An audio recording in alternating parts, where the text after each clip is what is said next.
So good evening, everybody. It's 6 o'clock. We're going to go to get started.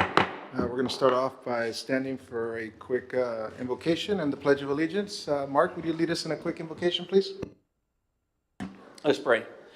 Father, we thank you for today, and we thank you for our citizens that have come out this evening for this meeting, and we thank you for our elected officials and the service that they provide. We ask you to bless them and continue to bless them and their families. Thank you for Los Fresnos and the great community we have to live and work in and enjoy and raise our families here. And we thank you, and because we know it all comes from you, and we give it all back to you. We just ask you to bless us as we go forward. In Jesus' name, amen. I pledge allegiance to the flag of the United States of America and to the republic for which it stands, one nation, under God, indivisible, with liberty and justice for all.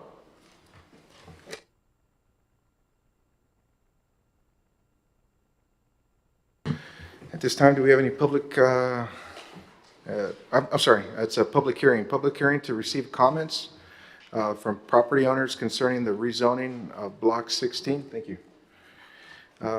Cold Track subdivision from R1A Single Family District to C1 Limited Commercial District. At this time, I believe we have some paperwork on this, and I'm not sure if let me see, we have anybody up here to discuss anything about the public hearing? I don't think so, sir. Okay. I'll leave it open for a few minutes and then close it here in about 10 seconds.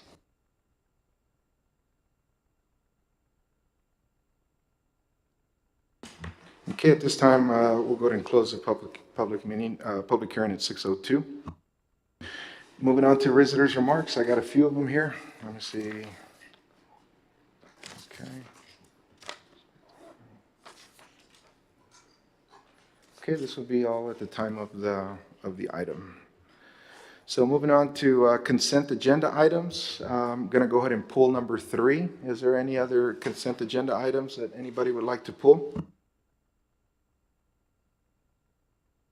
Luis, you're good?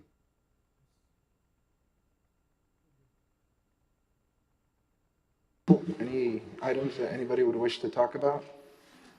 We're just pulling number 3. Number 3. I move that we accept the consent agenda, except for number 3. Item number 3. Is there a second? I'll second. Great. So consent agenda items 1, 2, 4, 5, 6, 7, 8, 9, and 10, with the exception of number 3, have at this time have been motioned. All those in favor signify by saying aye and raising your hand. Aye. And all those who disagree do the same. Motion carries. At this time, consideration and approval of a resolution by the City Council of the City of Los Fresnos, Texas, authorizing and approving publication of notice of intention to issue certificate of obligation, complying with the requirements contained in Securities and Exchange Commission Rule 15C2-12, and providing an effective date. Mark, I believe we have some speakers, correct? Yes, sir. Mr. Don Gonzalez. This is, if you'll remember, we have talked several times about a drainage project, and we were able to secure a grant of about $850,000 and a loan, a 0% interest loan for $860,000. And this is the issuance of this $860,000 is what Don will be talking about. Thank you, and welcome.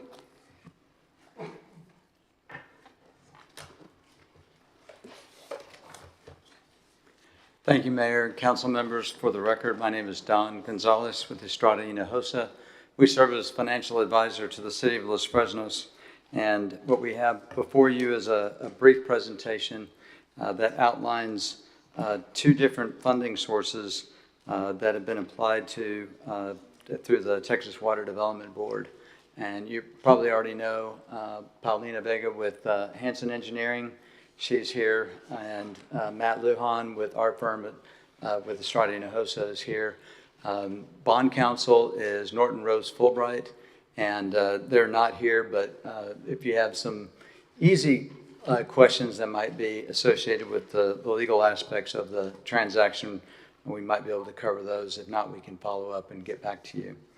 On page 1, if you could look at that, is the financing team. So the City of Los Fresnos is the issuer, Estrada y Hinojosa and Company's financial advisor, Norton Rose Fulbright as bond counsel, and the Water Development Board is going to be the purchaser of the debt, as well as the funding source for the what they call the loan forgiveness, which is in the form of a grant, and then Bank of New York Mellon is the paying agent and escrow agent. On page 2, we have some historical information. So AAA MMD, which is the Municipal Market Dealers Index, is what we use, and this graph portrays where interest rates have been going back to the year 2000. The blue bars represent the high and the low for each maturity. So when we have a bond transaction, like what we're contemplating for the City of Los Fresnos that goes out 20 years, you would have 20 maturities. So these bars would represent 20 different years of maturities that bonds would be issued over. And as you can see, interest rates have moved up quite a bit. The current is where the green diamond is. The average is where the blue box is located. And then you can see the minimums and the maximums that represent those bars. And this goes back, like I said, to the year 2000. So we've got a little over 21 years of history here. And if you look at the table at the very bottom, what you can see is when we have had the amounts that are current versus historical, what percent we've actually seen it above the amount that's shown as the current in the green diamond. So if you look at the first year, 31% of the time, we've seen that rates have actually been above where current rates are right now in the green diamond. And you can see that respectively for each of these years. Last year at this time, we would have seen that we probably would have been in the neighborhood of in the 90 percentile. So at 31 through about roughly 65%, we're still very low, in relationship. I know we've seen interest rates go up. The Fed raised 75 basis points in June. We're anticipating another 75 basis point increase here in July. They're off in the month of August. They come back in September. They're off again in October. And then the Fed will be meeting again in November and December. So we're watching that. The good part about your transaction is that you have a 0% loan. And so we show this to you because when you look at this, a lot of times we tend to think of, well, you only have grant for the portion that's loan forgiveness, but you actually kind of need to think about it in terms of the grant is also in the form of interest that you're not going to have to pay. So as interest rates are going up, this loan that you'd be getting at 0% interest from the Water Development Board actually becomes more valuable to the city because you're not having to pay interest on it. Any questions on that page? Page 3 is the 30-year history of the AAA MMD index versus the 30-year Treasury, which is also AAA rated by the United States government. And you can see going back to the year 2000 through 2022, the line gradually moves lower until you get to 2022 where you see these large increase in rates, which is what has occurred here in part due to economic times and in part due to what the Fed has done for short-term interest rates. Moving on to slide 4. What we're contemplating now is a certificate of obligation issuance, which is the long form of what we call the bonds that are going to be issued by the City of Los Fresnos in the amount of $860,000. The loan forgiveness from the Texas Water Development Board of $843,704, for total funding sources at $1,703,000. The uses will be used for engineering and construction of just under $1.6 million. There's a origination fee that the Texas Water Development Board charges that'll come in just under $15,000, and then we anticipate estimated costs of issuance at approximately $92,000, so that you can see your sources and your uses balance. Moving on to the following slide. This is a spreadsheet with a lot of numbers, but I'm going to try to zero you in on probably about half a dozen numbers on this page. So if you look in column B, as in boy, at the net taxable assessed value, what you had for certified values for this year that we're in is about $289 million of certified value. Based on discussions that we've had with the city, we anticipate conservatively probably about 2% growth, and that would move it up to about $295 million. You'll get your certified values here this month in July, probably towards the end of the month. So we'll be able to update these when we come back and bring you final numbers based on the amount of, well, you already know the interest rate, it's going to be 0, but you'll have certified values, so we'll be able to know what the final tax rate impact would be. And then if you look at column E, you can see that we're estimating that you're going to be paying somewhere between $40,000 and $45,000 a year in principal, and then in column F, there's 0 interest. So that's the amount associated with the certificates of obligation. Column D, I skipped over it, but what you can see here is this is the principal and interest that is currently owed by year that the city would be paying. And some of this is paid by water and sewer system, some of it's paid by sales tax revenues, some of it's paid by the ad valorem tax. And so you can see how the payments work out on an annual basis. If you move over to column I, there is some TERS revenue, revenue associated with the tax increment reinvestment zone that the city has entered into. So some of those revenues are being used to pay debt service on debt that was issued for certain projects within the reinvestment zone. Column J is a representative of utility system portion. And for example, this is all going to be paid out of the utility system. So there's a majority of the city's debt that's actually paid by water and sewer because those improvements were made for the water and sewer system, not for the general use of the city. And then in column K, you anticipate this $45,000 roughly per year to be paid by the utility system. And then that leaves a small amount in column L where the CDC contributes some of its sales tax towards a portion of the debt service. In prior years, I believe there was a transaction that we were involved with where some of the sales tax was going to benefit the CDC, and so they entered into an interlocal agreement to make transfers to the city to help pay debt service.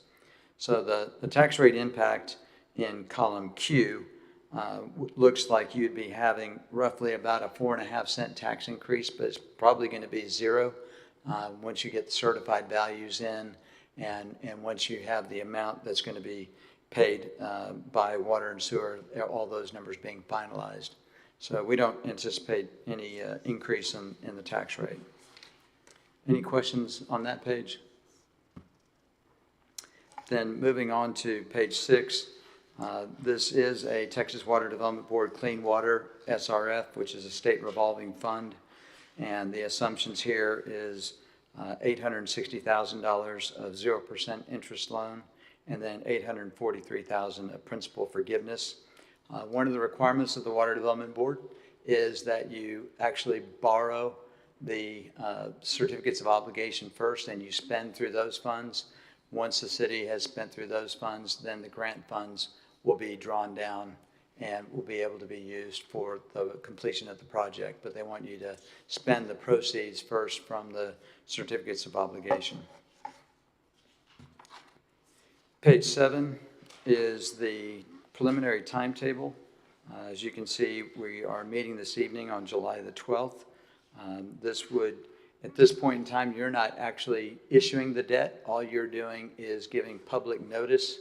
And there's a few things that come with that. One would be your approval tonight. If you were to do that, then the city needs to publish in the newspaper a week from tomorrow on the 20th of July, and then a second publication on a week later on July 27th. Those two publications are required under the statute. The next requirement is that that same notice that appears in the newspaper has to appear on the city's website. And that would start hopefully this week. And I think in speaking with Mark and with Pablo, the city's finance director, that's already in process. And so that'll be on the city's main website. After those two things occur, then we'll be in a position to be actually issuing the debt. And we would anticipate that would come right around September the 13th at your regularly scheduled city council meeting. That's at the point in time that you would actually vote to issue that $860,000 of certificates of obligation. And so at that time is when you're actually committing to issue that debt. And then we would be looking to close on or about October the 13th. And then those funds will be available for the city to be able to draw to pay for expenditures associated with the project. Once that $860,000 is spent, then the loan forgiveness portion, the grant portion, will be available for the city to draw down. And the very last page, I'm not going to read that to you, but it's a disclaimer. And Mayor, I'm sure you're probably familiar with the types of disclaimers that we have to put in place. A lot of our numbers are based on certain assumptions and certain information that's available as of today. We don't have certified values, so there's a number of things that'll be changing here, but we have to provide that under SEC requirements. So when you issue this bond, depending on where the 10-year treasury or what rates are at, will determine the price of the bond when you purchase it? That would be the case And the normally, yield? Mayor. The good part here is we have 0% interest loan. So we already know it's going to be zero. So we won't have to worry about, what the interest rates will be at the time. How about It the- really is going to probably help you feel better if interest rates continue to go up. You can actually feel better about doing this because you're going to be paying zero interest while, not very many cities get the benefit of that type of a financing, and especially for 20 years. And you almost want to kind of drag it out as long as you can at 0% interest, but for 20 years is what we can do here. And what's the cost to Estrada Hinojosa investment? Most people disclose like the cost of that. Is that 92,000 figure, the estimated The cost of- 92,000 covers Estrada Hinojosa's financial advisory fees, Norton Rose Fulbright bond counsel fees that have to be paid to the Texas Attorney General, as well as filing fees that have to be made to MSRB and the state of Texas. I think our fee is probably about a third of that. So I may not have the exact number, but I think it's probably right around that. That's fine. Thank you very much. And happy to answer any questions that anyone may have. And like I said, this evening, this is more about just giving the public notice to start the process. You've got to do the two publications. We have to wait 45 days from the date of the first publication before we can come back. And so we won't be actually here to vote until September the 13th on the actual issuance of the debt. Any questions from the council? Thank you very much for your time. Thank you very much for having me, and it's great to be here. And for me personally, my family has longtime roots here in Los Fresnos, and I've had a chance to be working with the city for 30 years. So it's always a great pleasure to be back here. Thank you very much. Thank you, sir. We appreciate for having you. So at this time, is there a motion for consent agenda item number 3? I move that we approve the resolution by the City Council of the City of Los Fresnos, Texas, authorizing and approving publication of notice of intent to issue certificates of obligation. I second it. Great, motion has been made and seconded. At this time, all those in favor signify by saying aye or raising your hand. Aye. Aye. Thank you. And all those who oppose do the same. Motion carries. Moving on to action item number 1, consideration and action to approve an ordinance to rezone a 2.780 acre tract of land, more or less, out of Block 16, Cold Track Subdivision, City of Los Fresnos, Cameron County, Texas, from R1A, Single Family District, to C1, Limited Commercial District, amending the official zoning map to reflect the new zoning and providing an effective date for the implementation of this ordinance. Any questions or comments from any of the council?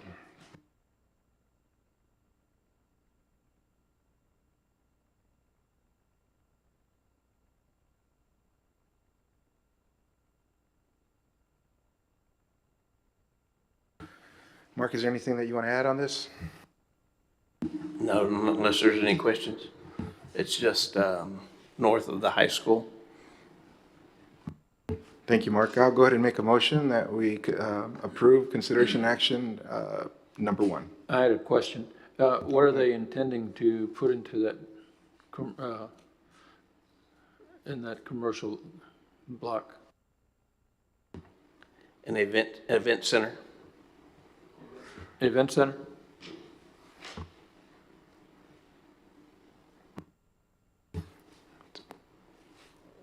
Any other questions? I went ahead and made a motion, so to approve action item number 1. I don't know if there's a second. I second that.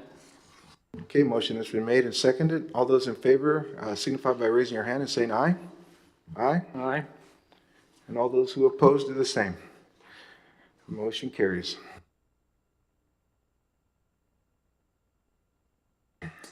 Action item number 2, this is a presentation review by MVBA Ivy Arroyo on municipal court fines and fees with questions and answers from the council. Good afternoon. Hello, thank you.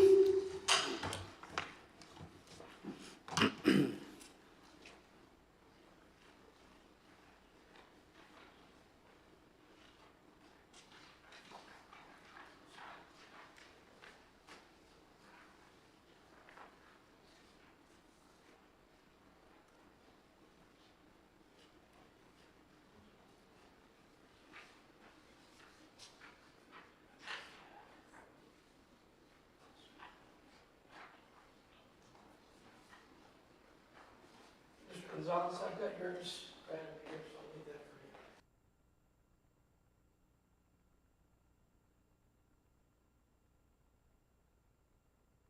you. Honorable Council of City of Los Fresnos, thank you again for having me come back to revisit my presentation that I gave before you several weeks back.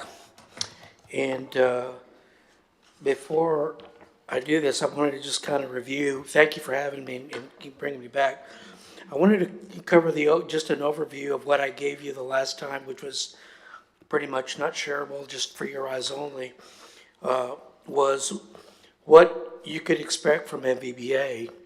And in our collection efforts, what you would receive, items such as skip tracing and letters that are being sent out consistently, phone calls, disputes, handling indigent requests and payments, and each of those had an explanation of what all of those items were. In our invoicing procedures, I explained what our collection fee was, which is a standard across the state through legislation, 30%, and our invoicing type, being that it's a gross invoice. In other words, a traffic violation that was for $100, the 30% would be added to it.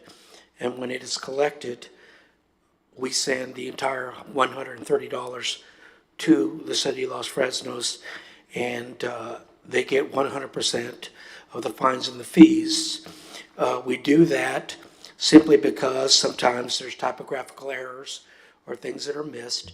So what we tell our clients that from that $30 that should come to us, if there should be the need for them to recover or finish paying off that ticket to clear it off their books, they can use those funds.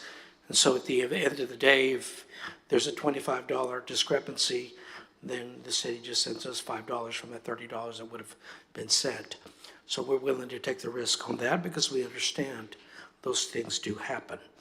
One of the things that is a key thing for us is the monthly auditing that we do, where each month MVBA matches each invoice with what your client system shows. Now, the beauty of that and the way and the method that we showed you folks was this chart that we showed you. And I think that's one of the things that really spurred your interest, was not only the simplicity and the clarity of the report, that also showed you a graph and a pie chart of where you stand and where your collections are, whether it be on a monthly, semi-monthly, quarterly basis. And these reports on this auditing side, one of the things that we do is we send this to your municipal court on a monthly basis with the same copy to your city manager, so that there's a transparency of what is being transferred and what is being collected. Sometimes, folks just kind of maybe look at it, and from this report, I make it a point to, at some point, whether after 60 days, to meet with your city manager to make sure there aren't any questions that he has with regard to these reports as to their accuracy. And then on a quarterly basis, as the council needs and sees fit, I would come in and give you a quarterly report on what is going on with your collection accounts. We find that very important because we can't imagine how anybody can budget and operate their department accurately on a month-to-month, quarterly, and year-end basis, preparing for the following year without accurate numbers to perform that. The client benefits that you receive is our web access. And what that web access would do for you is it's us giving you a transparency and ability to review every one of your accounts at any time that you want to, with secure access to view every account. I don't know if you, and again, one of the things that we stressed and that our clients really, really like is sometimes you get upset individuals that don't want to pay their traffic violation or just have an issue with it, or they get put on a time payment situation and they don't fulfill their obligation to meet their fiduciary responsibility to the city as contracted. So a lot of times they'll call the city council or they'll call the mayor, and your city manager has the ability to log in and listen to the entire conversation, look at any notes to determine why the account went back into collections and is no longer qualify for a time payment unless the city wants to continue the time payment. Well, we're more than happy to do that as well, but that is at your discretion. Our SFTP site is a very secure site. That means when you transfer your data, or we help you transfer your data, that data is encrypted, and it lands on a secure site that is solely for the use of the collection purposes, because we understand how important the information that is contained in those traffic violations or those citations is. Our reporting, our collection reports, obviously are sent on a quarterly basis like the one that I showed you. And our enhanced services is a list of our services, and that if you flip page 2, right behind that, you'll see a list of our enhanced services that we offer that are totally, those are automatic. Most firms don't even bother to offer that. They'll come back and say, well, you didn't ask us for this. These items are not automatic for our law firm. And so you get to have the buffet of what it is that you want.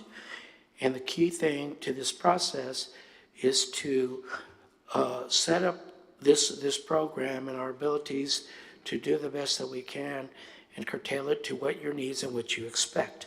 So these services obviously include the warrant roundup services, that help you collect those warrants, and scofflaw if you need to enact that and increase your collections by making sure that that gets taken care of.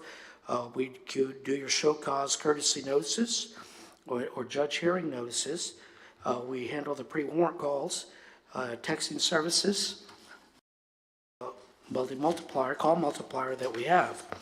So all of those items are simply automatics that we provide as our list of services. But included was one of the things that I shared with you was that in my presentation was the key thing to the things that we do are not only with the collections, but in the method that I operate this, I have the ability to save your municipal court up to $5,000 a year on your bottom line and your expenses. So how we do it and how I do it, well, obviously that's our secret to success. And obviously that would be like Colonel Sanders giving you his recipe, right? And so that's what I can offer to you is that on top of you getting your collections, I'm going to help you be able to reduce your expenses to up to $5,000 a year, which over the term of a 3-year contract, man, who doesn't want to save $15,000, especially with the price of gas and the expenses increasing from off supplies and the ability to get what you need to get.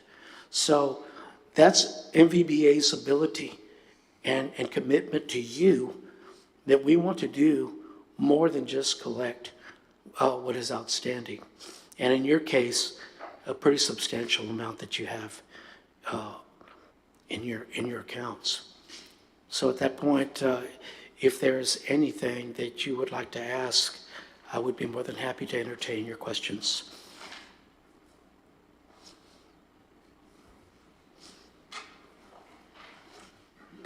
One of my questions is pertaining to the reason why I put this on the agenda is that,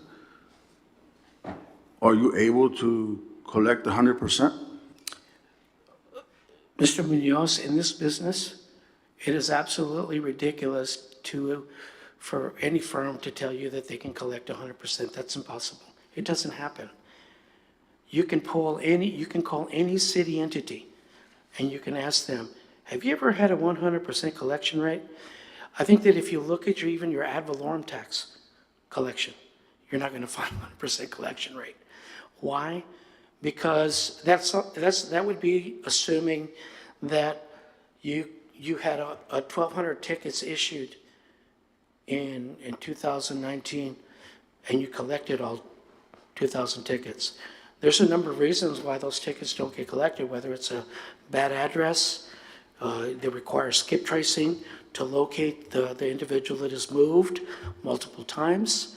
So the only way anybody would ever tell you, oh, we collected 100%, is if they encourage your city manager to write off accounts.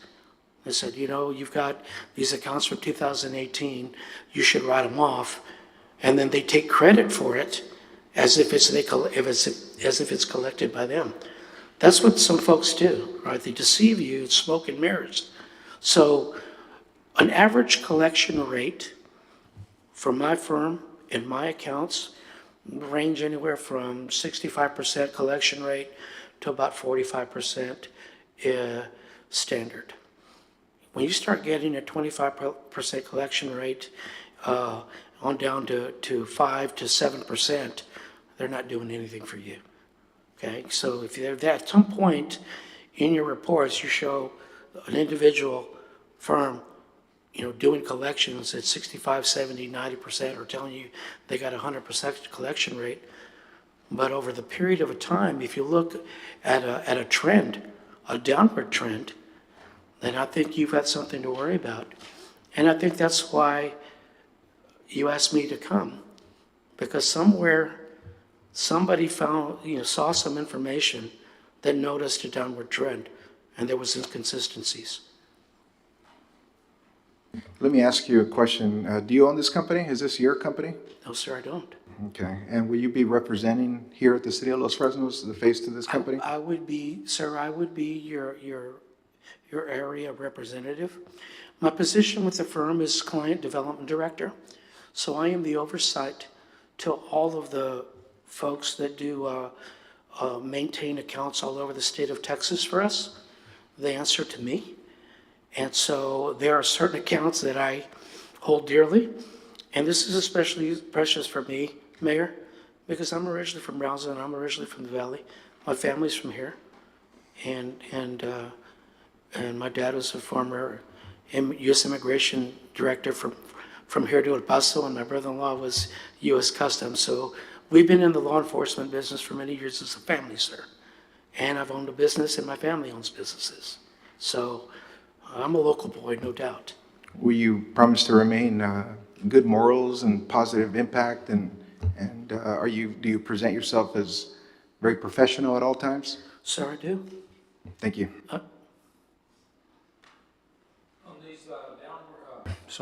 On these downward trends that you were talking about, where the collection rates have gone backwards, how much of that do you attribute to the last 2.5 years of COVID and the downturn in the economy? Sir, I can tell you and I can show you some of our accounts from MBBA, even ones that I manage. Our collection numbers in 2020 were higher than 2019. So anybody that tells you that your collections are low or your collections went on a downward trend, there's a number of reasons that happen. But I'll tell you, anytime you have an economic impact, obviously it's a problem, right?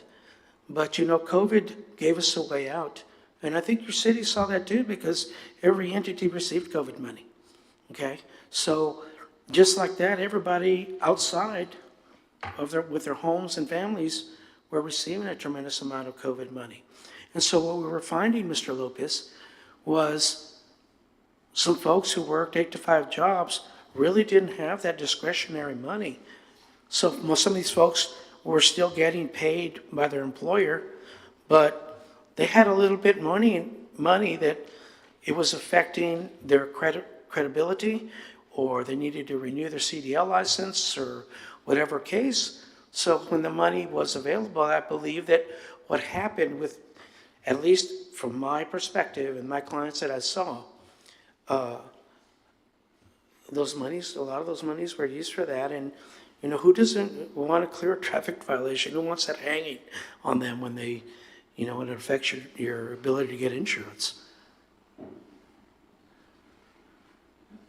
The reason I was asking on how much is the percentage that you will collect is that we have from 2004 to 1993, the company that we have right now, they all have 100%. So, but you're stating that there's no way that no one can collect the 100%? Absolutely. That's, to me, I'm telling you, my opinion, and in my line of work and in my business, my time with the law firm, I have never, ever, ever, ever seen a 100% collection rate. And if you did, you would even see that in your ad valorem tax collection. I believe that the way you get down to the bottom of that, sir, is to find, number one, get a report from your municipal court or city manager, a detailed report of every account that was sent to your agency, to the people that are doing your collection. And then have them give you a report of what was actually dollar for dollar collected, what was dismissed, and what was actually written off at any point. And if those cases were written off, you should be able to get a list, because your city attorney has to approve and council has to approve a list of those items that are being written off. Because you can't just write them off arbitrarily without the court knowing. And I think you're going to be pleasantly surprised that if you find out that there are cases that were dismissed or just removed or written off, you're probably going to be shocked at what the dollar amount is. Right?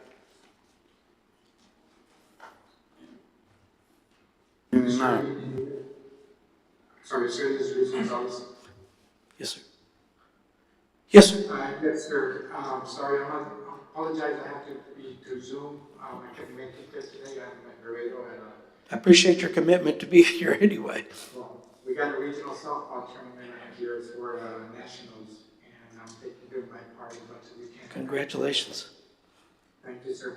It was a last minute call up by the national director, so I apologize to everybody for not being able to let you all know as well. I do have one question. Yes, sir. Several, but the first one would be, if this contract is handed over, what would your first 2 or 3 months of action, what would we see from you and your company? First of all, in an initial contractual situation, my first meeting is with your municipal court to determine what their procedures are, what they'd like to see. Because our goal is to set up the system that meets their needs. Every court is different, everybody does something different. Some courts submit traffic violations after 61 days. Others submit them after 90 days, right? So what happens is a lot of times, some of the courts will tell us, and I'd like to go in just a little bit of detail so that you know why that procedure happens, is because since everybody is different, some courts want to delay it up to 90 days sometimes before it goes into delinquency, so that the person has a little bit more time without having to pay the percentage, the 30%, right, to give them a chance to pay. And so that we know that there's other situations. But, so in doing that, that is my initial meeting. But even before that, Councilman, one of the things we like is for your court, your municipal court judge, your administrative clerk, or any of you, or your city manager, we would first invite you to come see our facility. Because you need to see, seeing is believing, okay? The only time I go on faith is in Jesus Christ, nothing else, right? So the rest has to be tangible. So if you tell me it's a blue Ferrari, I need to see and touch and feel a blue Ferrari. Secondly, obviously I established my monthly or semi-monthly or quarterly visits with your court. And I look into what kind of training your court needs. Sometimes you have new court clerks, and we supply a venue and a means. We have folks that are certified trainers in municipal court administration that helps your court run a little bit leaner and helps you train maybe up-and-coming clerks when you have transition. Sorry, sir. So on the training part, and how long does it take you to retrain? I'm assuming, I don't know what kind of software or what program you guys would be using, but how long does that usually take? And is there an encumbrance on what we are already processing through in terms of the municipal side? I believe the municipal court software that you use is Encode, if I'm correct. And that being said, we have the tools that are necessary to export that file. So absolutely nothing is necessary. And if it is, and there's a module that is necessary, MVBA inherits those costs so that we can transfer the file. So as far as costs and the ramp-up time really is really nothing at all, Councilman, because if the tools are there, other than if the software's not there, they have to upload it. Other than that, it's instantaneous. We either train you how to transmit the file, or we work with you to allow us access to transmit that file and nothing else. So other than that, the next process is to send you an immediate report within 24 hours of what you exported and what you sent to us. At that point, your court administrator, your municipal court judge approve all those cases, because sometimes they review those cases and say, we gave that person a contract to pay out. We gave them a payout agreement. We can't send that one to collections. It gives them a chance to review everything before we begin our immediate letter writing, calls, and doing the work to collect the cases. Then we determine through your court how you want that money transmitted. If you want it transmitted electronically, do you want it done daily? Do you want it done weekly? You know, those kind of details. But that's very easy, sir. That pretty much gets done in one meeting. And after that, it's let's go.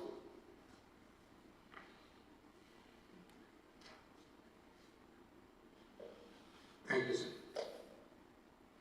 I have another question for you. Yes, sir.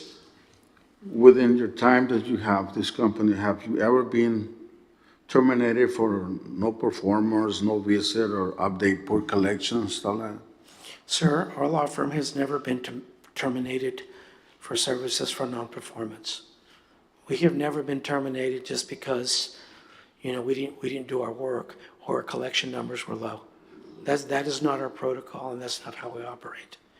In most cases, when people are terminated, it's political reasons, right? Because it's beyond the court's control. Administration changes, relationships with those companies has effect, and whether you're doing a great job or not, you know, sometimes that comes into play and that becomes a problem.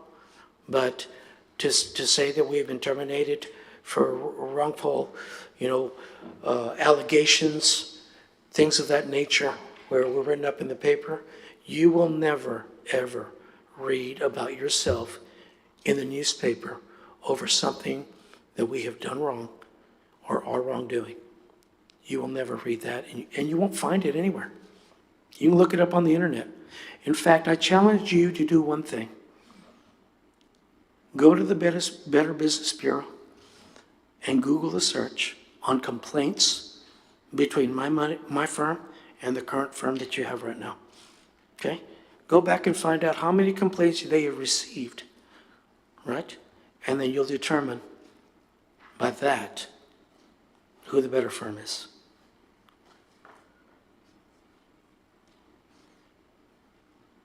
What would separate you from another company? What things would you bring to this company here, Los Fresnos? If you, I'm not saying you're gonna get hired, but I'm just saying if. Oh, sure, if I get hired, absolutely. Sir, I think what I explained to you and what I offered you right now of your monthly reporting, our character, our integrity, our consistent reporting, our quarterly reporting to the council, the transparency that you're receiving, you're not going to have those kinds of questions. And when you do, those questions are going to be answered and taken care of by the next meeting. And if it's not, you'll have an explanation why. But what you can receive, and this is what's beautiful, is, like I told you, we're committed to saving you up to $5,000 on your expense report. I guarantee you in the last years, I believe the firm you've had here has been since 1993. They've been here since that long. I assure you, they have not saved you $10 on your expense report. But I can prove it to you. Thank you, Gabby. You had a question? Yes, Go I ahead. have a question. Is the 30% fee that it's for the client, is that a set fee, or Yes. there's something that we can discuss in order to lower that fee Well, you for our can't, clients? that fee is not negotiable. It is set by the legislature. So it's not like you can get one firm that says, hey, well, we'll do it for 25. Oh, we'll do it for 15. Nobody can do that. They can't change it. Okay, thank you. Any other questions from the council?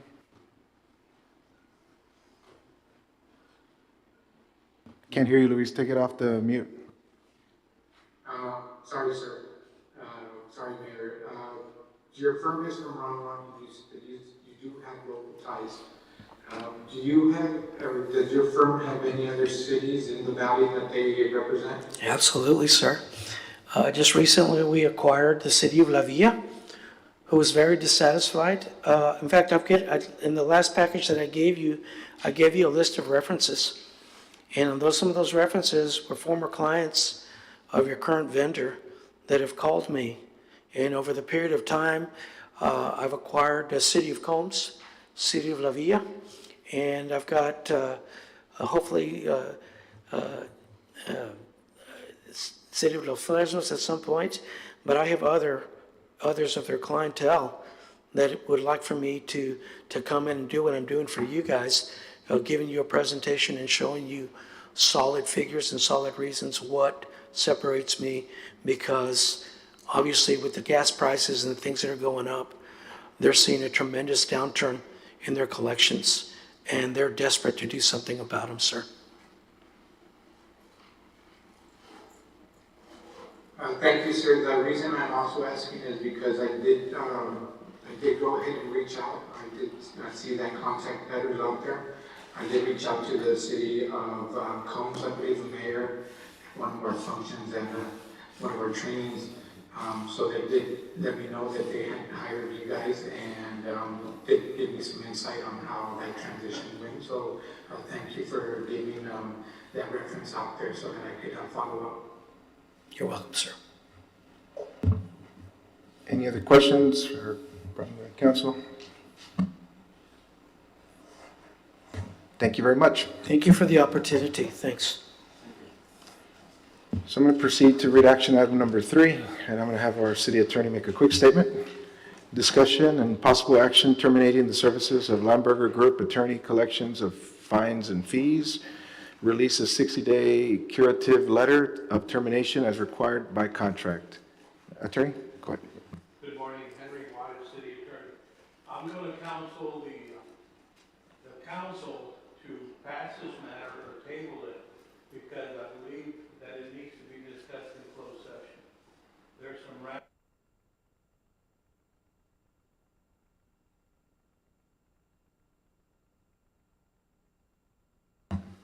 Luis, we're going to table it. Mr. Gonzalez is.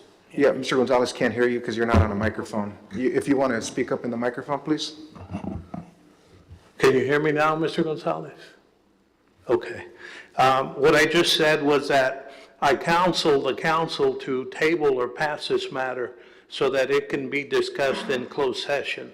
There are some ramifications that could result from this item, and the proper place to discuss this would be in closed session. So I'm asking that this matter be tabled or passed until we are able to openly discuss that amongst ourselves. Councilman, I concur with your observations. It's something that I kind of was wondering as well. There should have been a closed session after this, since it is a contract and we are discussing the contract termination.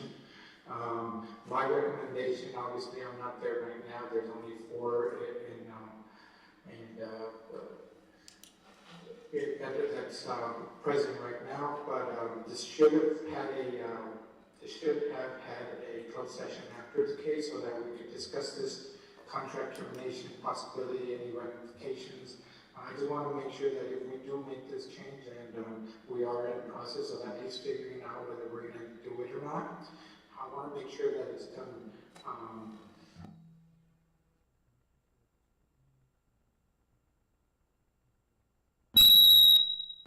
Commissioner, I think you're on. So we have a process. We don't just go with the company. There's a process that we follow, and we'll discuss that when the time is right. But for now, we're going to table this and move on with everybody's acceptance. Thank you very much. So now we'll move on to action item. I do have some visitor remarks. I wanted to get those in. I'm going to start off with Mr. Ivy Arroyo. Since he just left, he can go ahead and speak. And I believe the time is 5 minutes. Mark, you want to set a timer, please? Thank you.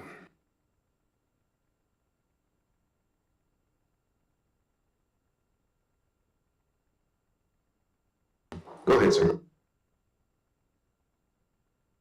Push the button, please. Okay, can you hear me now? Yeah. Regarding this, I can tell you that in your contract, you have a 90-day out, and you have the ability to terminate a contract. In most cases, there's always a 30-day out on these government contracts. And in your contract in particular, right, if there's any dissatisfaction, then you have the right to terminate the firm at any time with a 60-day letter, that's what yours references. And I know that because I requested a copy of your contract. So you can do that. You don't have to table it. You can follow through with it and you can discuss. They have 60 days to discuss what they need to discuss with you if you want to move forward. Because in that 60 days, they have the ability to fix or try to discuss anything regarding that contract. So, you know, I think that there's absolutely nothing wrong and there's no fear in doing that. I've had clients call the city of La Villa. They had the very same contract. And guess what? They issued the 60-day letter. They told them why they were dissatisfied. They gave them the reasons why they were dissatisfied. On the 60th day, they issued a 30-day letter, and they set up a contract with me, and everything was legal. So that's how they handle it, and there's others that are lining up to do that. So I think that you have the ability to move forward if that's what you wanted to do, but you know, if you choose to table it, then that's totally up to you. But I don't know if that was an entire agreement vote by everybody or what it was, you know, but I think that you have the ability to do that. You have the power to do it. You are the council.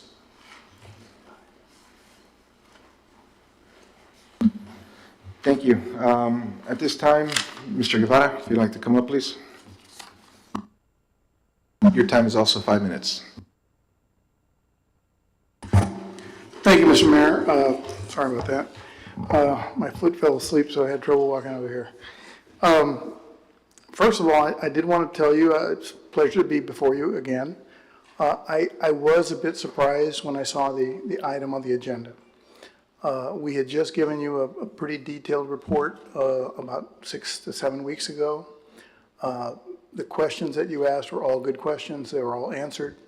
I do want to address a couple of things that were said at this meeting. First of all our records, everything that we give you, and by the way, we've had our contract with you since 2004, but we worked old cases that were turned over to us. In fact, in 2005, you gave us almost $1 million worth of old cases. And that's why, that's a big chunk of what's left right now, but we've collected on some of those. We work all the cases.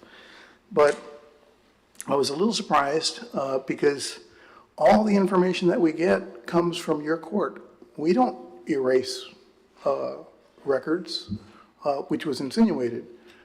That's kept by your court. So the other thing, as far as the 100% that was collected, if you look at your report, it shows what was canceled and what was left. And that's based on what is left. We're not taking credit for any cancellations. We don't take credit for cancellations. So be careful with the information that you're getting. To be honest, if you all want to make a change, my professional advice as an attorney, and by the way, there was an interpretation from a non-attorney up here who could be in serious trouble if somebody filed a complaint. He needs to be really careful not to give legal advice. And also the way you spend expense reports.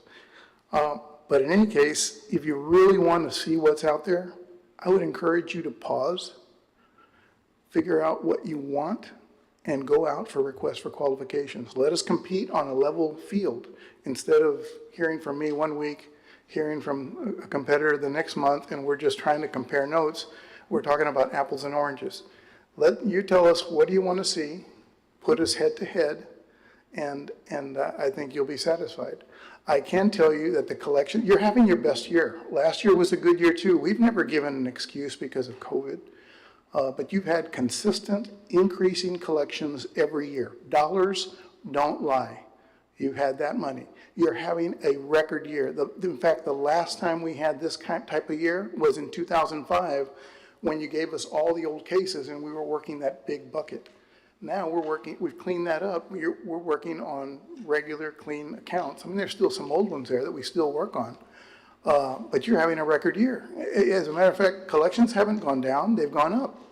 So I urge you to look at the facts and and see what it is. If you really want to do something, go out for qualifications, and we'll get up here and we'll do our best, and they'll do their best.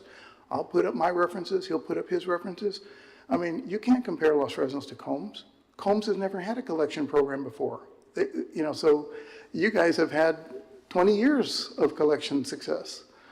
So it's just a whole different story. The other thing is, besides consistent increasing collections, you've had representation that is prompt, responsive, because we deal with your court.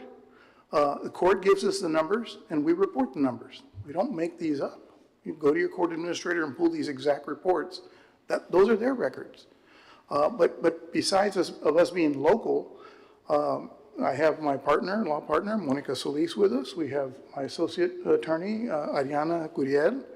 All of us can respond like that. We don't have to come from anywhere outside the valley. We're here. We're part of the community. So, yeah, my family was farmers, and I used to work here and live here. My kids went to school here. I mean, I know the community too.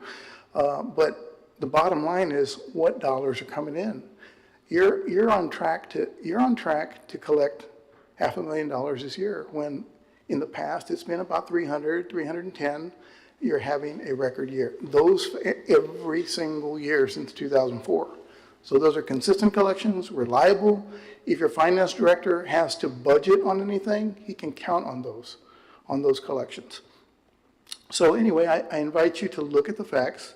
I'd be glad to meet with you if you have some concerns. Again, a month ago, 6 weeks ago, when we reported last, I didn't get any concerns, and so I would have gladly addressed them at that time. But, we are the #1 firm. If you're going to Google the Better Business Bureau, we have an excellent rating with Better Business Bureau. Do we have complaints? Yes, everyone does. We're the largest collection firm in the nation. So everyone who files a complaint, those are resolved. And, that's we don't apologize for anything that has been done. Everyone is treated with respect, courtesy, and we do a professional job. That's why people have had us for 20, 30 years as their vendor, which we have with you. Thank you for your time. Thank you very much. Next up, we have, is it Calito Suarez? Calito Suarez? Mr. Suarez, come on up. Good afternoon. Good afternoon.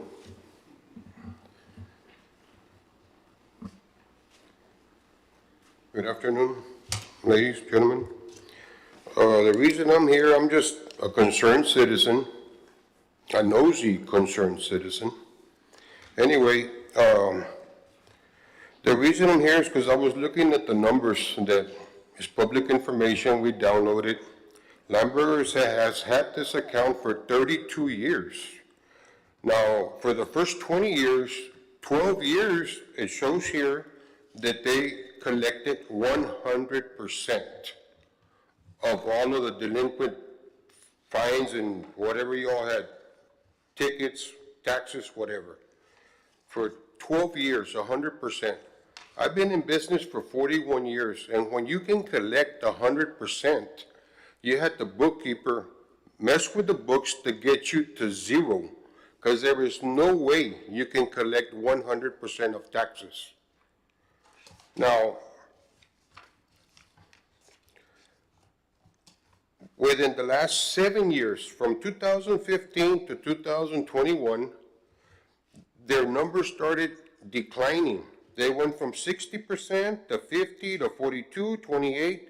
In 2019, they were at 25% that they collected, which means 75% was not collected, all the way to 2021, which comes out on your all's report at 7.59%. 7%, that means that 93% did not get collected. So where were they at this time?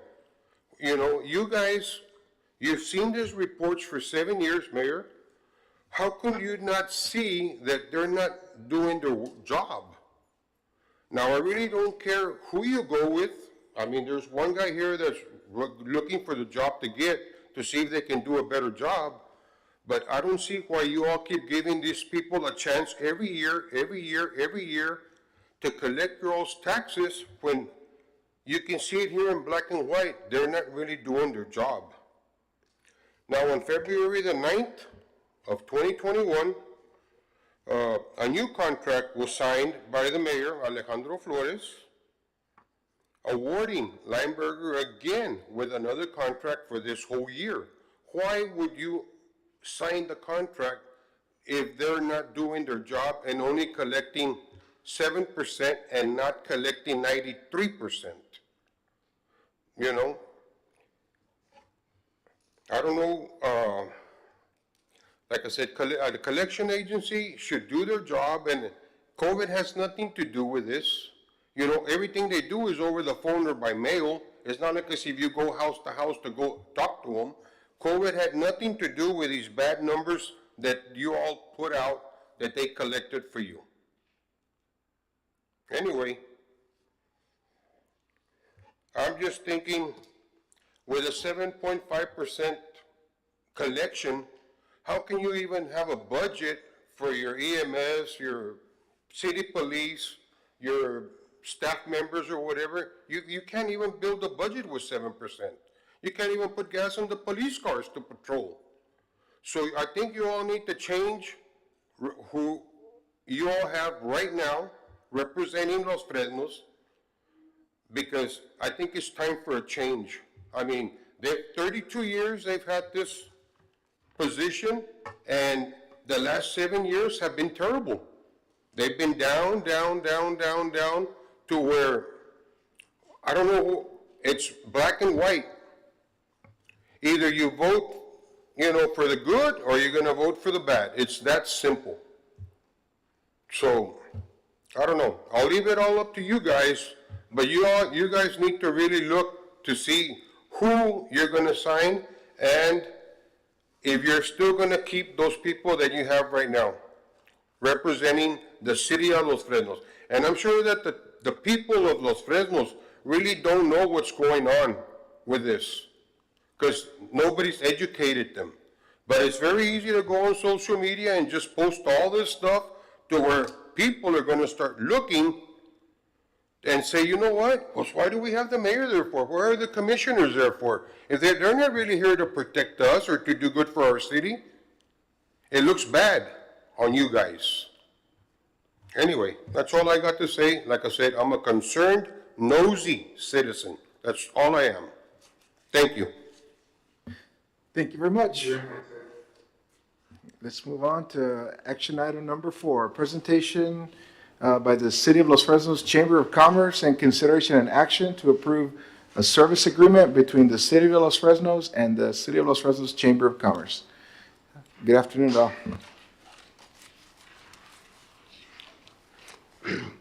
Good evening, Mr. Mayor and members of the council.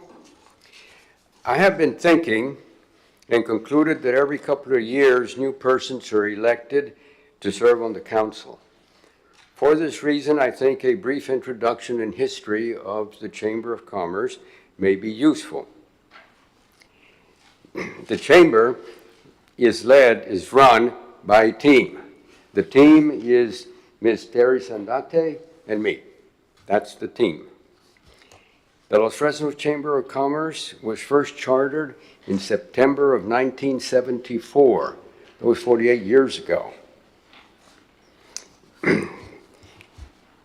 The annual service agreement between the City of Los Fresnos and the Los Fresnos Chamber of Commerce began 8 years ago in September of 2014, when the city began contributing to the chamber $2,000 per month. 5 years ago, in October of 2017, the city generously increased their monthly contribution to $2,850 per month. The annual service agreement requires that the chamber present to the City Council a report indicating what the chamber has accomplished in the past 12 months. The service agreement specifies that the chamber will develop programs and perform 11 duties. We are proud to report that we have accomplished the goals that were set. Some of the chamber's goals are to promote and assist businesses in our market area. we seek all possible ways to promote, announce, and advertise our members' business. We also announce and promote social and cultural events to enhance the welfare and prosperity of our community. Would like now to mention some of the events that we organized during the past 12 months. Earlier this year, we organized an Easter festival. And I think that Councilperson Ms. Fernandez was there. And we had about 10,000 eggs for the kids and children of Los Fresnos. The line of kids from the corner of the Boys and Girls Club southeast all the way to the fence is a long, long way. Well, that was all full of kids of all ages. And in probably less than 7 minutes, they collected all 10,000 eggs, including 50 gold eggs. And those gold eggs had prices that the total value of those 50 golden eggs was $8,500. There were many children that benefited from those 50 gold eggs because that gave them a membership at the Boys and Girls Club for half a year or a whole year. And recently, quite recently, we just celebrated the Independence Day, our Independence Day, July 4th, and I believe that Mr. Luis Gonzalez was there, and also our mayor, Mr. Mayor Flores. And I think it was a different kind of 4th of July celebration that we've had in the past, because this time we also, everything we do is for the kids, but this time we also included adults. And so the adults had a lot of fun, and I think some of you can speak to that, with a hot dog eating contest and a jalapeno eating contest. And besides that, they had waiters races and other things that the adults really enjoyed. But the kids, for them, we had 3 watermelon eating contests, 3 of them because there's 3 age ranges, and each winner of the kids for their watermelon eating contest received a Visa gift card to JCPenney, so that way the parents can go there and buy tennis shoes or whatever they need. And we also believe that the fireworks display this year was the biggest and best ever. Then later in the year will come last year we did the Conjunto Festival, the Halloween Festival, Christmas Parade, and the Rodeo Parade. During the past 12 months, the Chamber has acquired 30 new members. And the breakdown of where they came from, I think, is interesting, so I'll briefly mention. Of the 30 members, 3 members came from Brownsville, 3 from Harlingen, 3 from San Benito, 1 from Laguna Vista, 1 from Starbase, well, that's SpaceX, and the remaining 19 were from Los Fresnos. We like to think that, that our neighboring communities are beginning to understand there's Los Fresnos, the biggest little city and the best little city in all of Texas. There are 2 liquefied natural gas projects that are scheduled to begin construction later this year at the Port of Brownsville. The Chamber is pleased to report that both Rio Grande LNG and Texas LNG are members of the Chamber, and we think that that's very important because the way we understand it, they will be importing many workers from elsewhere because at the moment we don't have them, and they need to get those plants constructed and going as fast as possible. We think that most of those that are going to be imported are going to be young and well paid, and they're probably going to be married, and they're probably going to have kids, and they're probably going to want their kids to go to the best school in South Texas or beyond, so they're going to end up here. And we think that's very exciting, and that's why we collaborate a lot with the community, Los Fresnos Community Development Corporation, to find ways to attract more visitors to Los Fresnos, but persons to live here, as well as retail businesses, because it's going to be needed. Regarding social media, our daily email announcements and our Facebook, Twitter pages continue to get the word out for our community and beyond. Some of our Facebook postings indicate more than 15,000 viewers. And the chamber works very closely with the CDC, and I just mentioned a couple of items here very fast. First one is we located a student intern for the CDC. We helped the CDC with the travel and business guide for this year. And we also helped out with editing and writing Los Fresnos pages for Texas Travel Magazine. And we also coordinate plans to attract more visitors to Los Fresnos. And we also work a lot with the Conjunto Festival so that we can help enhance their festival by providing the best food vendors that are available. And we also help design the Earth Day at Los Fresnos Nature Park flyer and send that out. And we also spend time with the website that is known as Explore the RGV. And that website encourages exploration of the 4 Valley counties. And the chamber helps monitor those pages where they talk about Los Fresnos because we need to keep them updated. And we also work with the school district, their career and technological education, and we help place students in the summer in local businesses so that they can learn. That concludes my report, and I'll be happy to answer any questions that you may have. Mr. Champion, I want to congratulate because you and your amazing team, because I'm a fan. I go to every event. I take my family, I take my kids, my husband. I was so sad that I was not able to be in the July 4th. And I appreciate everything that you do for our community. Let me ask you this. Is the $2,850 what we provide every month? Is that correct? That is correct. I don't know you gentlemen, but I feel that I will recommend for us to increase a little bit more because every month or every celebration, the Chamber of Commerce goes up and above with everything that they plan. And to be a team of 2, and I know that the city puts a lot. This is not just one department. We all get together to do the events for our community. But I feel that with an extra help, I know that you guys would do the best and do a lot more. I would like to recommend for us to increase it to $3,000 a month. I don't know if we can do that.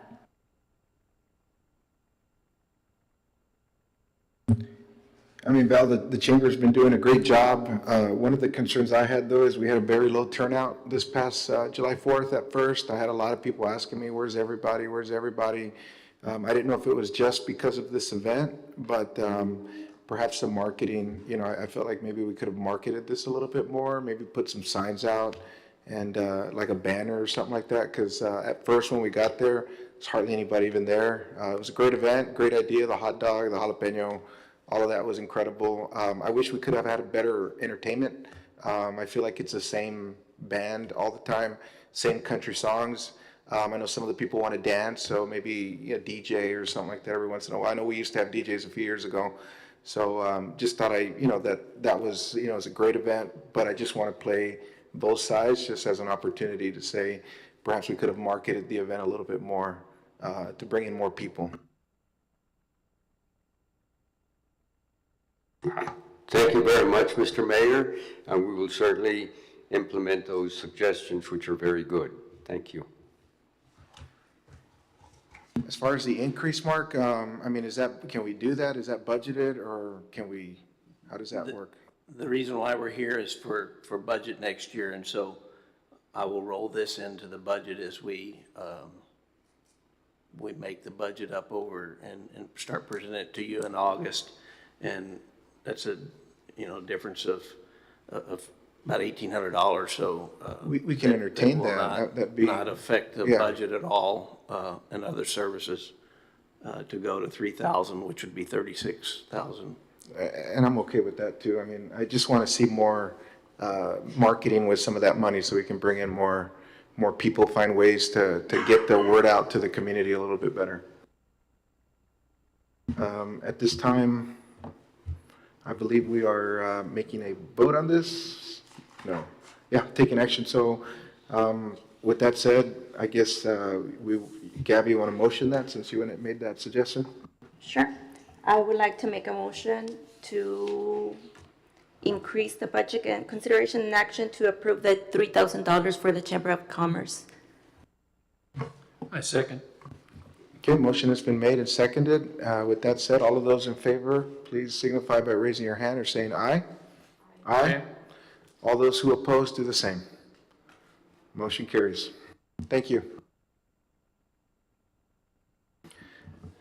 Next up, consideration and action to approve an agreement for sponsorship funding for the 2023 Cameron County Fair and Livestock Show. This is a good one. Come on up.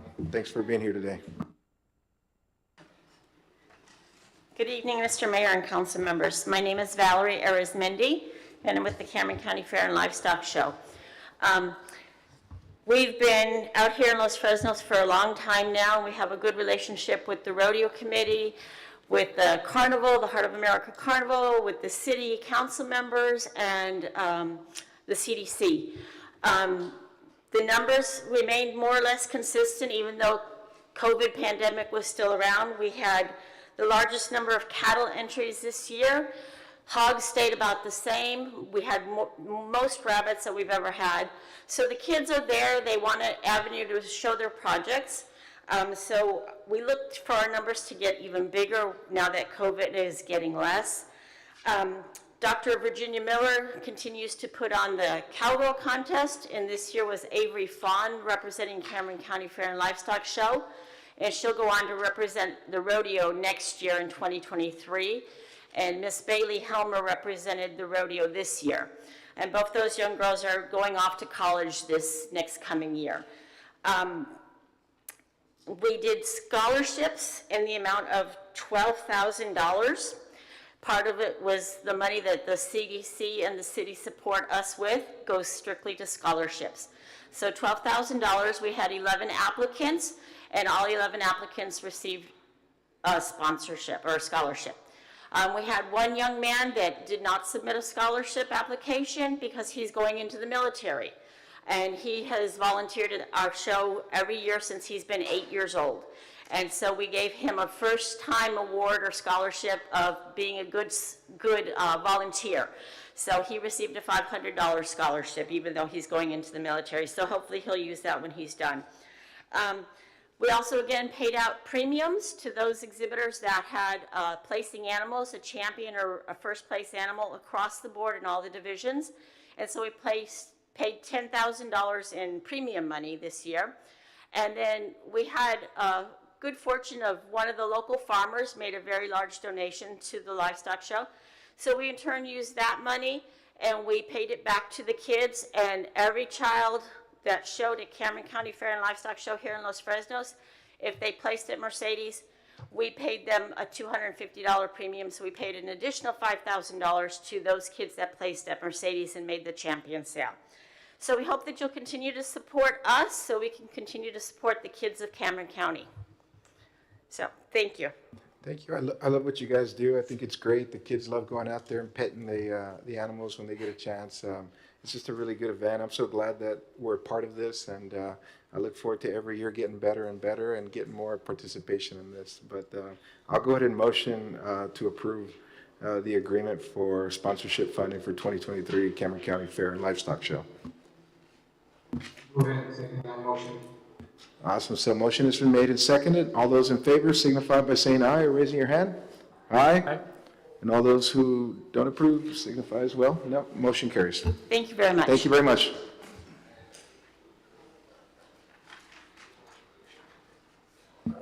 Consideration and action to approve funding for the September 2022 Cowboy Cook-Off. Another good one.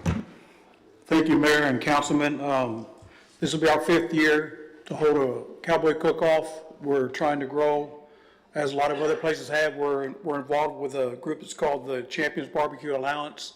I don't know if you see anything on social media. They're very popular. They're all over the state. One of the things we're doing this year, different than what we did last year and in the past years. We're having what they call a kids queue, and we're gonna have 20 children, or children and teenagers aged from 6 to 11, and ages from 12 to 16. They're gonna cook pork chops. The local Walmart is gonna help us with barbecue pits and stuff like that. Basically, we do the same thing we did last year. We're adding that to it, People's Choice, Cowboy Cook-Off, just like it has been in the past. We appreciate the support you've given us in the past. We hope you can continue. We hope someday to be big. Smoking on the Rio started out real small. Los Fresnos Rodeo, 30-something years ago, started out very small. We're shooting for bigger and better things in the future, and we appreciate your consideration again. Thank you very much. Is there a motion to be made? Just a question. Sure. Mr. Jerry, thanks for everything you do, with the cook-off and with the rodeo. Anything from year to year, the growth that's been happening in any extra activities or things that y'all have been adding, let me put it that way, because I know the rodeo, we keep adding. Right. Well, this year, we're going to, like last year, we have a car show. We have like a flea market will be going on. We're gonna have music. And the big addition this year is a kids queue, this kids barbecue. It's something that a lot of them don't do, but we've taken this challenge on, and we hope it'll be a big success. Appreciate it, sir. That's what I wanted to hear, that kids barbecue. Well, another thing you can do, Mr. Councilman, if you really wanna make it big, you all pay for a band, and we'll really make this a big barbecue. That's what they do in other cities. We're growing there, Jerry. Yes, we're growing. Yes, we are. Thank you. Thank you very much. I gotta try, man. You gotta try. Is there a motion to be made today by one of the council? I'll make a motion to approve the funding for the September 2022 Cowboy Cook-Off. Second. Great. Motion has been made and seconded. All those in favor signify by saying aye and raising your hand. Aye. Aye. Aye. All those who oppose do the same. Motion carries. I challenge y'all to come out and be judges. Mr. Monum takes care of getting the judges lined up. We need a lot of people to sample food, and it's different than what you think if you haven't ever done it before. I was a judge last year. It was good, wasn't it? Very different than what you think. Thank you all very much. Thank you very much. We look forward to it. Next up, consideration and action to approve a service agreement with the Los Fresnos Rodeo Committee. Great. Awesome. Another one. Once again, we're here with y'all's, hoping for y'all's blessings on our rodeo, and I believe this one also includes the cook-off for next year. Myself, Mr. Gomez is here. He's one of the directors. Mr. Miles is a director. Mr. Suarez is a director here. Luis is an associate member with our group. He's gotten his feet really wet the last couple of years. He knows what goes on. I'm just going to highlight the big things that I think that's really important to the community. The week prior to the rodeo, I don't think there's a business in town as far as a grocery store, a gas station, a Walmart, Stars, Taqueria 100, Wingstop that doesn't benefit from the Los Fresnos Rodeo. We're here for the community, for the county, and we've done good things, and we will continue to do good things. But one of the most important things we did this past year, we increased the scholarship amount from $10,000 to $21,000 this year.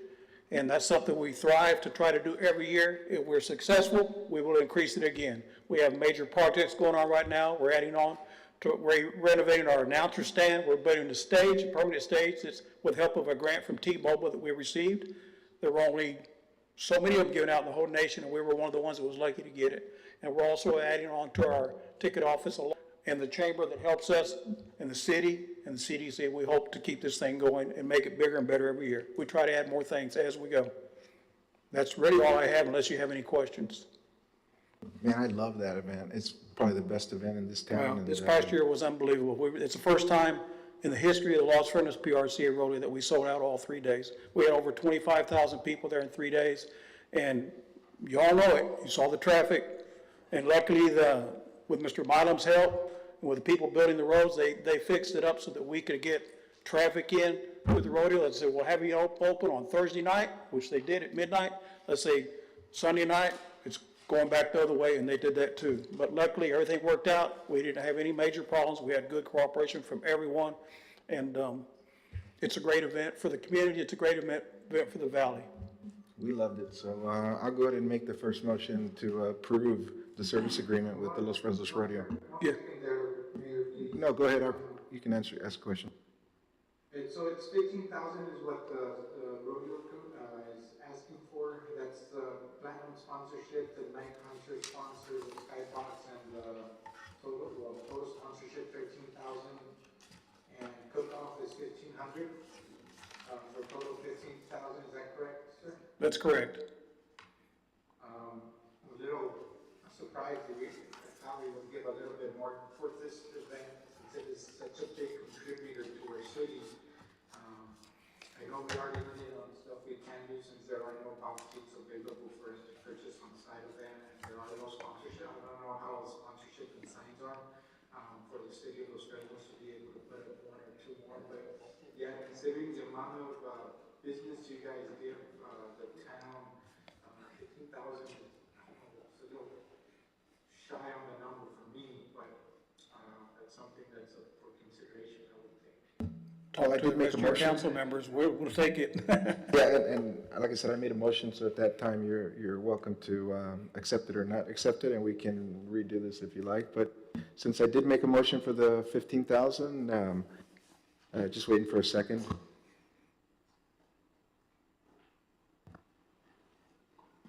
I make a motion that we consider the action to approve the service agreement with Los Fresnos Rodeo Committee as it stands right now.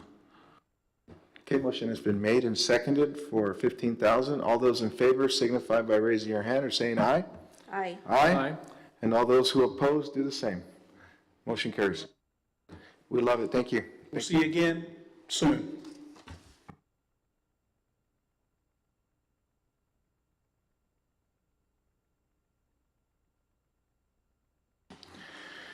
Consideration and action to support and approve CDC funding for the 2022 Narciso Martinez Cultural Art Center Conjunto Festival. Thank you Good for being evening, here. Mayor, council members, city manager and city attorney and audience. My name is Rogelio Nunez. I'm the director of the Narciso Martinez Cultural Arts Center, and we are already in pretty much the final stages of the 29th annual Narciso Martinez Conjunto Festival. We are now in the 5th year in Los Fresnos, minus one. 2020 was COVID and we canceled. Every event has been successful. Last year we went to 2 days again because of COVID, we weren't sure. But again, this year we're planning, hopefully everything will be fine for 3 days, October 7th, the 8th, and the 9th. We've got 16 bands that are booked already, not including the 2 from the Los Fresnos High School, Conjunto Halcón, under Juan Longoria. And then there's a elementary conjunto group as well, called the Los Fresnos Elementary Conjunto, which has already performed a few times, but I've talked to the gentleman who is working with them, and he said he'd be ready for at least maybe 20 minutes, since these are just little kids that are going to be all brand new this year. He graduated all his folks last year from the elementary school. So we are, again, 3 days of an event that is probably, I've said it before, some of you are new on the council, but one of the things that we always pride ourselves as an organization is that we're one of 2 organizations that puts on this kind of event nationally. The other one is San Antonio. It's a unique cultural event. This is a music that was created on the border, on this side of the border in the United States, Conjunto Music, Narciso Martinez being considered the father of this particular musical genre. And so we have had the success. We again, work very hard at making sure that we have everything in order in the city of Los Fresnos. The CDC have been very supportive.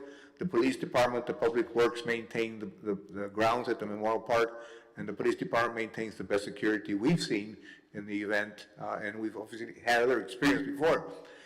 The one thing that we also look at very closely is that we do attract folks from outside the valley. Last year, we attracted approximately 2,200 people that came to the 2 days. 89 of those were from Houston. I think, Mayor, you were there. You probably talked to a few of these folks.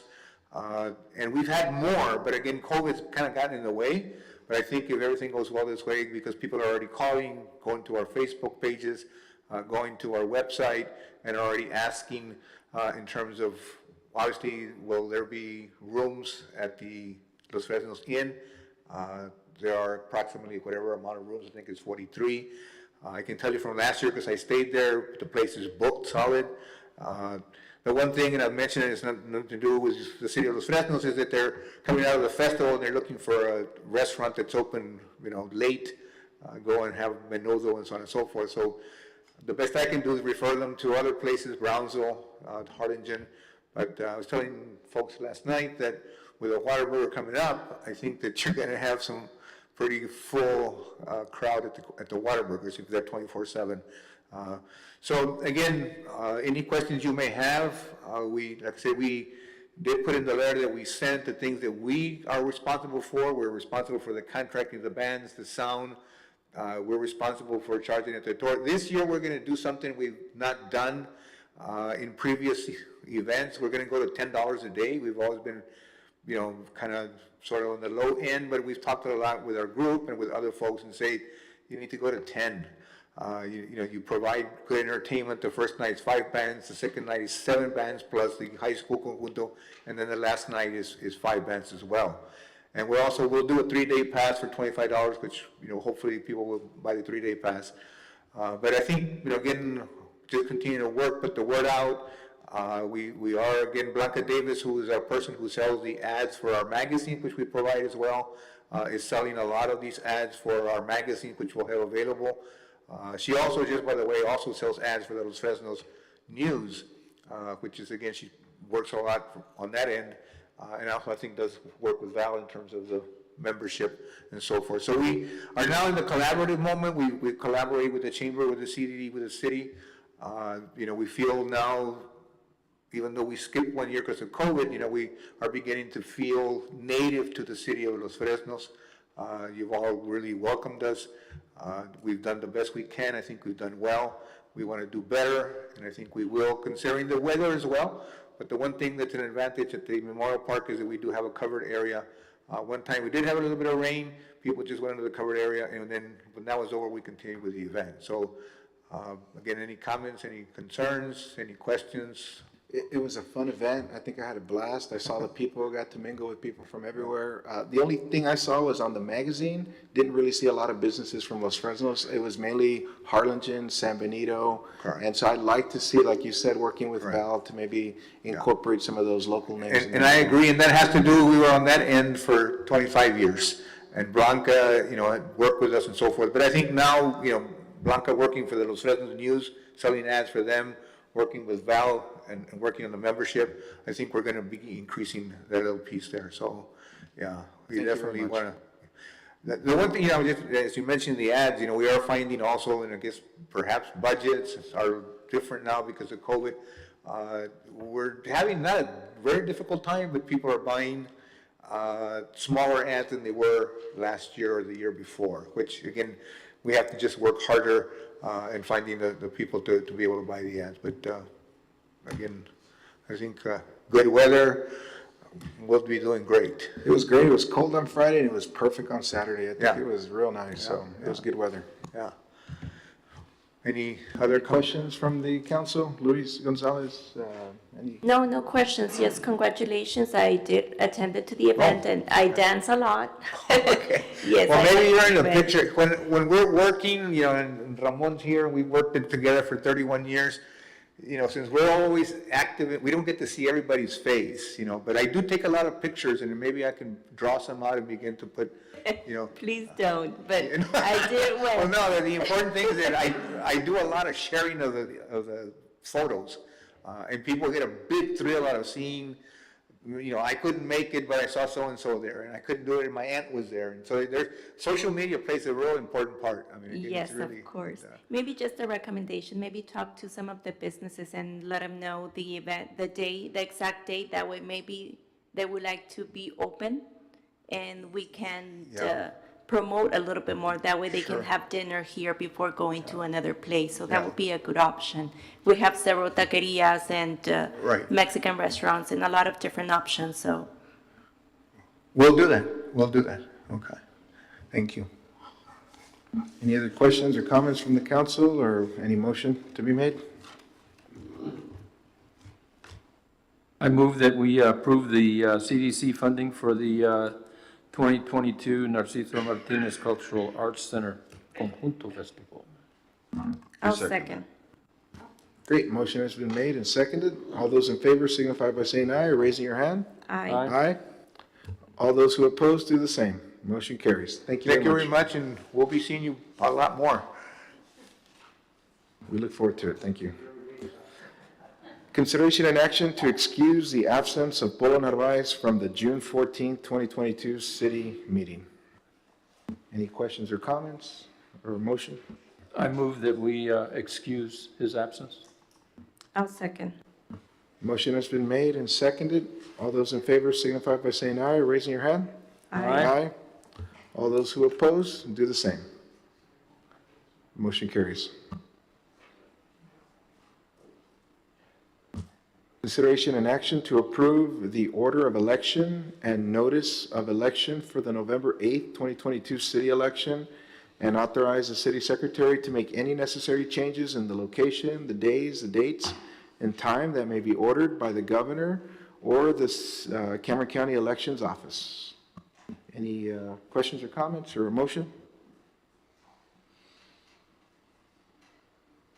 I move that we approve the order of election and notice of elections for the November 8th.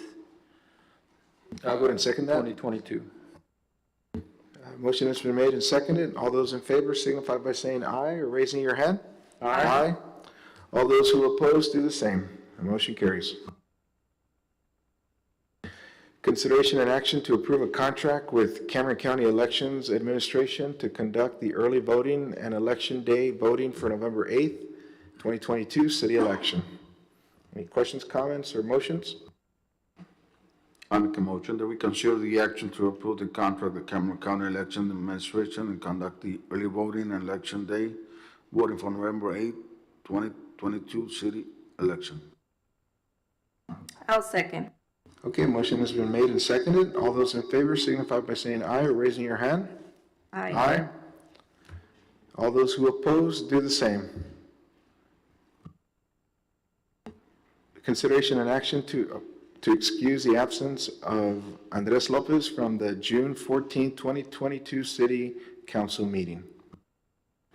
I make a motion to excuse the absence of Andres Lopez from the June 14, 22 City Council meeting. I'll second. Okay, motion has been made and seconded. All those in favor signify by saying aye or raising your hand. Aye. All those who oppose do the same. Motion carries. Acknowledgement of the city manager's reports. Any updates or any questions or comments? I'll go straight to Highway 100. I was gone for a few days and there was absolutely no work done while I was gone. I asked the state guy, because I was on vacation, he decided not to work. That's not the case. They've had problems on this end with their machine that lays the sidewalks and curb. Parts are hard to come by on this particular machine. They want to finish out at least that side with the machine so that 5 years from now, people don't look at curbs that are uniform here and then a section, a different kind of curb, and then a different kind of curb. They could go ahead and do it, but they want to keep uniform. Not sure that I really care that the curb is exactly the same curvature as the next one, but that's what the state has decided. So that's what's happening on this east end. They expect those parts to be here by the end of the week, the first of next week, and then they can finish the sidewalk and curb on the north half of the highway, and then they can finish the base and pave. That tells you about this side.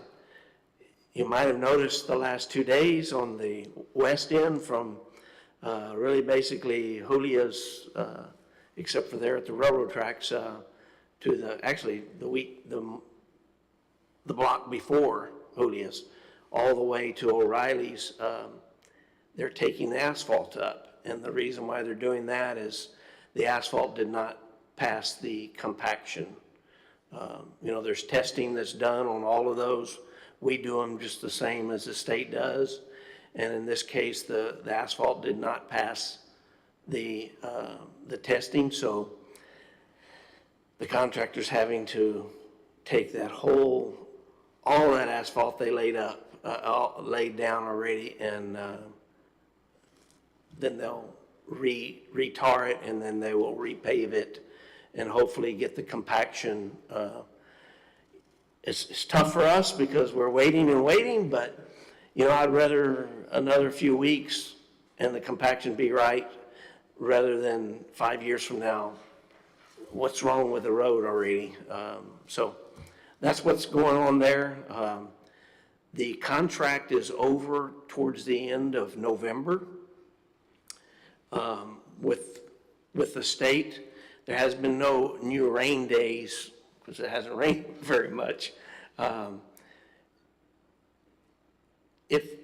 If they have rain days, then they can delay it because they get credit for those days. So it could be that it runs into December, but right now it ends towards the end of November.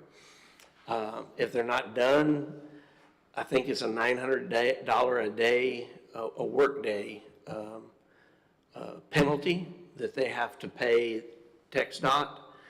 So it becomes pretty significant, pretty fast.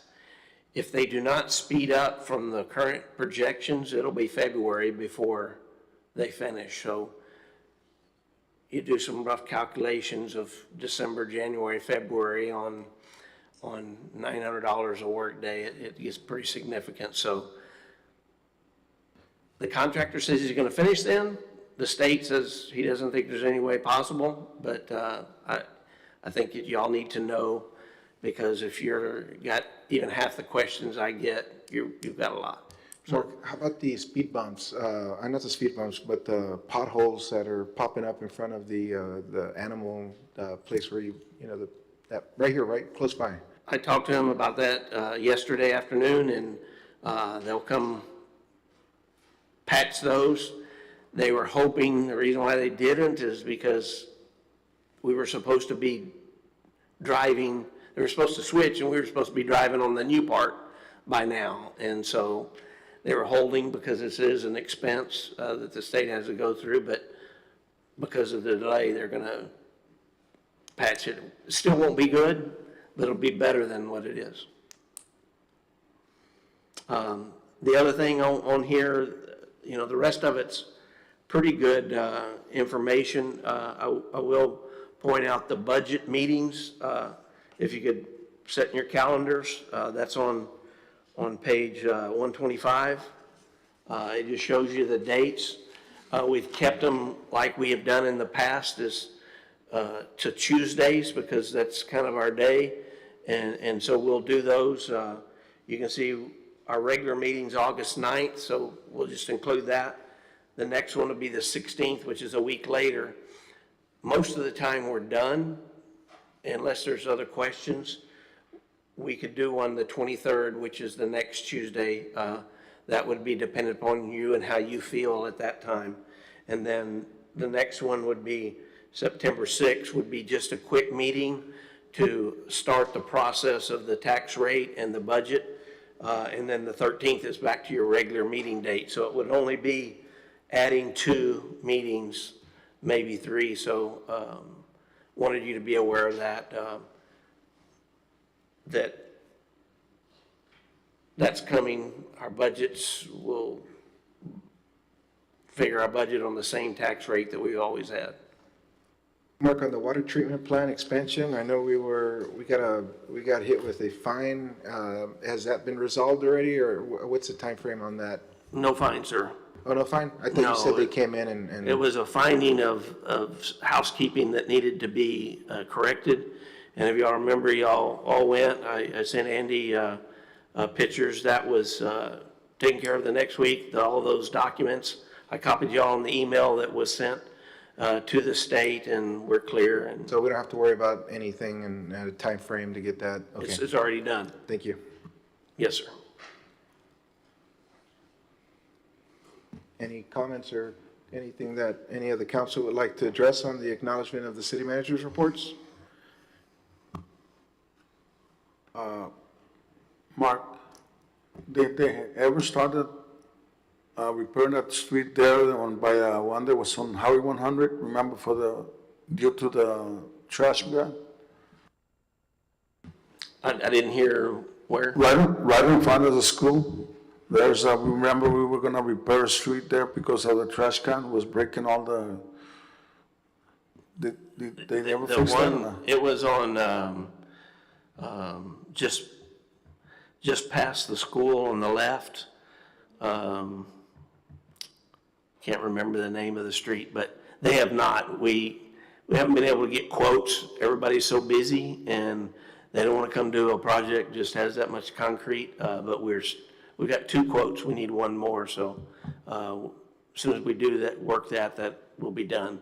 And I think the CDC funded that totally.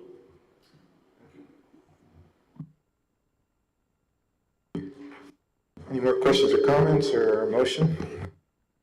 I move that we accept the manager's report as listed.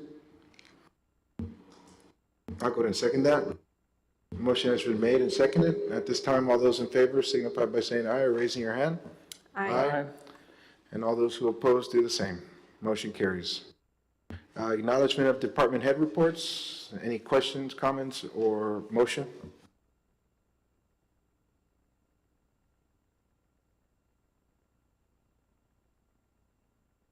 Council, any motions? I move that we accept the, I forgot. The financial, yeah, that one. I'll second. Okay, so motion has been made and seconded to acknowledge the department head reports. All those in favor signify by saying aye or raising your hand. Aye. And all those who oppose do the same. Motion carries. The time is 7:52 and the meeting will be adjourned. Thank you and have a good evening.